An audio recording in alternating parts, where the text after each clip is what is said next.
सोचिए अगर आपको हर साल पता हो कि आपका शहर पानी में डूबने वाला है और फिर भी आप कुछ ना करें, तो क्या आप इसे किस्मत समझेंगे?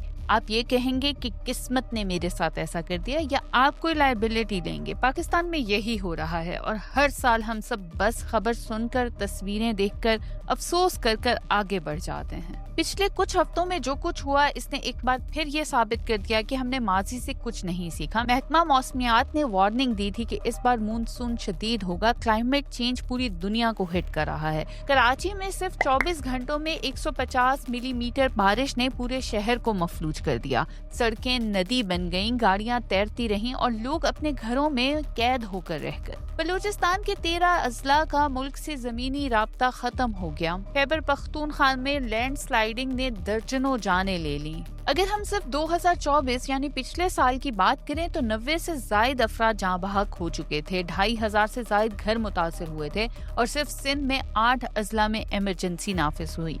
तो सवाल ये है कि हर साल ही ऐसा होता है, तो 2025 के लिए आखिर हम तैयार क्यों नहीं थे? इसे हम सिर्फ कुदरती आफत कहकर भुला देंगे या फिर हम इसे एक इंसानी नाकामी भी कंसीडर करेंगे? पाकिस्तान में बारिश के पानी को जखीरा करने की सलाहियत सिर्फ 30 दिन की है। पाकिस्तान को सालाना तकरीबन 145 मिलियन एकड़ फुट पानी मिलता है, लेकिन हम सिर्फ 13.7 मिलियन एकड़ फीट पानी महफूज कर पाते हैं। बाकी पानी या तो समंदर में बहा दिया जाता है या फिर ये हमारे ही शहरों को बहा कर ले जाता है। ये वही शहर हैं जहां निकासी आब का निजाम बरसों से साफ नहीं हुआ। नाले प्लास्टिक, मलबे और कचरे से बंद हो जाते हैं। इसके साथ साथ नालों के इर्द गिर्द गैर कानूनी तामीरात बना दी जाती हैं, जिससे पानी का रास्ता मुकम्मल तौर पर रुक जाता है। जब बारिश आती है तो पानी अपना रास्ता खुद बनाता है। अब इसका रास्ता होता है कच्ची बस्तियां, पसमानदा इलाके और वो गलियां जो किसी मंसूबा बंदी का हिस्सा नहीं थी। याद रहे 2022 के सैलाब में हमने 1700 से ज्यादा जानें गंवाई, 3 करोड़ लोग मुतासिर हुए और 30 अरब डॉलर का माशी नुकसान हुआ। लेकिन इसके बाद क्या हुआ? क्या किसी शहर का निकासी निजाम बेहतर हुआ? क्या कोई बड़ा डैम बनाया गया? क्या किसी हुकूमत ने सैलाब से बचाव का कोई नया मंसूबा आवाम के सामने रखा? नहीं। और ये सिर्फ नालायकी या करप्शन की बात नहीं, ये हमारी इज्तिमाई रवैये की अक्कासी है। हर बार मुतासरीन के आंसू देखते हैं, तस्वीरें शेयर करते हैं, चंद दिन अफसोस भी करते हैं और फिर सब कुछ भूल जाते हैं। मगर अब वक्त है कि हम असल मसले की तरफ देखें। जी हाँ, वो मसला है क्लाइमेट चेंज। पाकिस्तान का मौसमी निजाम तेजी से बदल रहा है। बारिशों का पैटर्न बदल चुका है। बारिश की शिद्दत, मुद्दत और वक्त अब पेशीन गोई के काबिल नहीं रहा।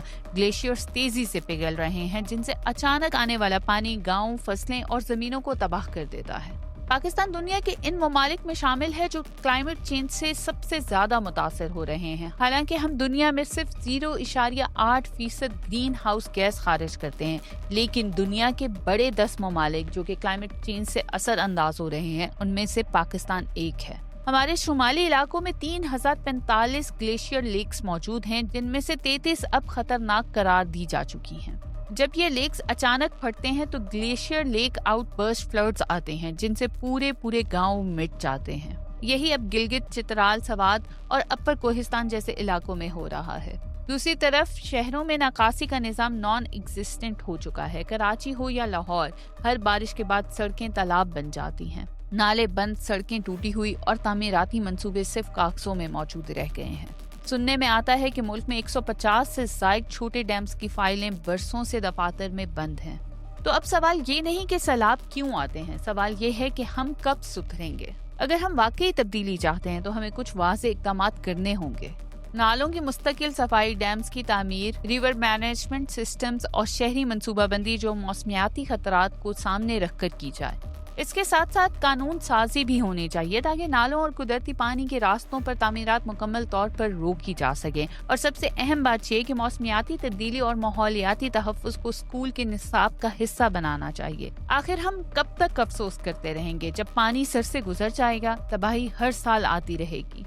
ये मसला सिर्फ हुकूमत का नहीं रहा, ये हमारा इज्तिमाई अलमिया बन चुका है। या तो हम हर साल सैलाब में कई जानें और फसलें खोएं, उसके ऊपर $मिलियन की एड लें, या हम अपने मुस्तकबिल का फैसला खुद करें कि अब ये दोबारा हमारे कौम के लोगों के साथ नहीं होगा।